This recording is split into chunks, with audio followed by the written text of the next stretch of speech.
هو لو أنا عاوز أعمل إعلان عن منتج أو خدمة، يفضل أروح لشركة تسويق ولا بلوجر؟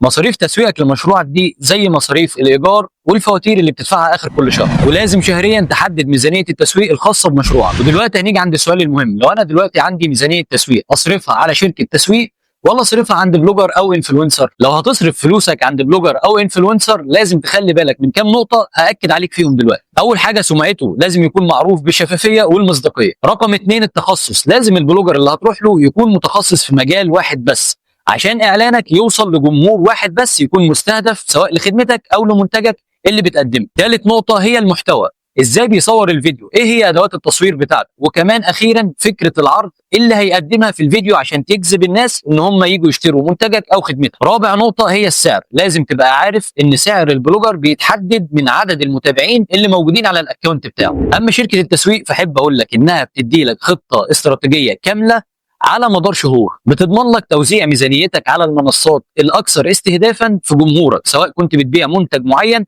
او خدمه معينه وعايز توصلها لجمهور في بلد معين. واخر كل شهر شركه التسويق بتبعت لك تقرير بيعرفك النتائج اللي وصلت لها ومدى نجاح حملتك الاعلانيه. فلو هدفك انك تستمر في الظهور على منصات السوشيال ميديا لفتره طويله وتعمل اعلانات ببادجت مناسب وتوصل لجمهور مستهدف فعلا، لازم تروح لشركه تسويق. بادجت مناسب وتوصل لجمهور مستهدف فعلا، لازم تروح لشركه تسويق.